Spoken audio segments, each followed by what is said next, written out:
माली पर्वत डंगर यात्रा पालिले अंचलवासी। माली पर्वत संघ द्वारा महा आडंबरे डंगर यात्रा पालित हो जाइछि। आज कोरापुट जिला सिमलीगुड़ा ब्लॉक अंतर्गत माली पर्वत पाकुली गुंफाटे चैत पर्व डंगर यात्रा होइतिला।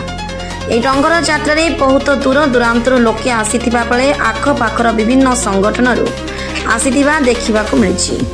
कलाहांडीर नियमगिरी सुरक्षा समिति आसीथिबा बेले नारायणपाटनार चाषी मूलिया संघ, पटांगी सेरुपंत, बालडा मा नागेश्वरी, सुनापेड़ा विस्थापित संघ, लमतापुर चिनामाटी संघ आसी पाकुली देवी आशीर्वाद नहीं।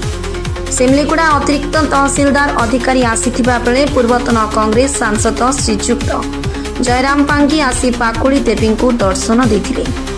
ए विराट काया पाकुली गुंफा को देखि खुशी अनुभव करथिले। यार उन्नति निमंते सरकार को जणाइबी बोली कहिथिले।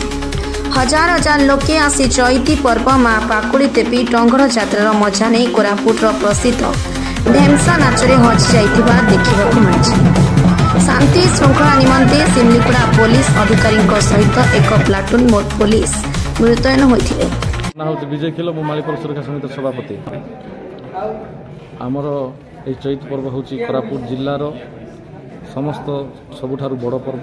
ये पर्व हूँ सबु जातिर सबु धर्मर लोक पालन कर आसुचु एवं करुथु।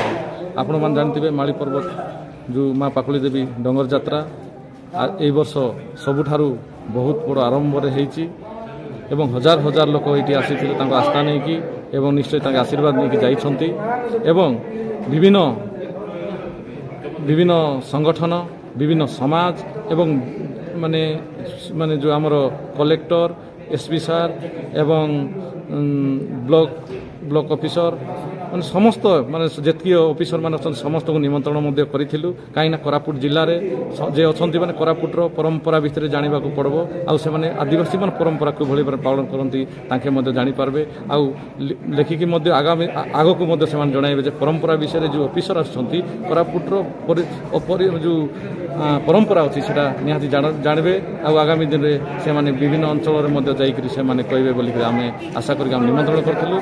बहुत प्रकार माने लोक आसते ये गहली जो माने मान्यगण्य व्यक्ति को आम जो निमंत्रण करूँ प्राय लोक आसते यहाँ हूँ खास कर सिमलीगुड़ा ब्लॉक लोक माने कम से कम आमर 7 पंचायत संपूर्ण भाव आसते एवं जिला बाहर जिला ओडिशा बाहर लोक ये आसते कहीं से विभिन्न सोशल मीडिया माध्यम जानी आमको फोन माध्यम कहते केवे पूजा हम कौ दिन आम केमती आई बोली कहते मात्र आसी बहुत लोक आसिक गले आपण मैंने देखुले हजार हजार लोक मु तो केते लोक आस सठिक मुझे जानीपारि ना किंतु जो मु भावुची 7-8 हजार ऊर्ध्व लोक ये आसी जो कि उपरे जेते थिले तले मध्य ताठू बेसी लोक गुंपारे थिले आपण माने निजे देखिथिबे। एई जो गुंपा आमर ऐतिहासिक बा आमर आस्था ए अंचल लोक समस्ते आम माँ पाकुली देवी को पूजा करी आमे सब भल मदरे आमे जो कौन भी करबार अछि बोले इटी आमे विवाह पानी माने चाष बास जो जिनस करू बोले भी आम पूजा पाठ करके आम आग को नहीं कि आम जो जिनस करुचु। ये जो पहाड़ होची आमर सबकिछि आमर आत्मा बोले चले। ये आत्मा को आम अलग करके पारबे ना। ये अंचल लोक सब बेले यार लड़ाई करी यार आस्था रखिक पूजा पाठ कर आमती ही रही। माँ ये पाकुली देवी अच्छी ये वर्ष तो चैत मसरे पर्व हम बड़बेट यात्रा ये बहुत दूरी दूरी लोक मन जगह आसे माँ को आशीर्वाद ने कुटरू कुंबारीपुर केते लोक आसिक केते पूजा करती 6-7 हजार लोक होते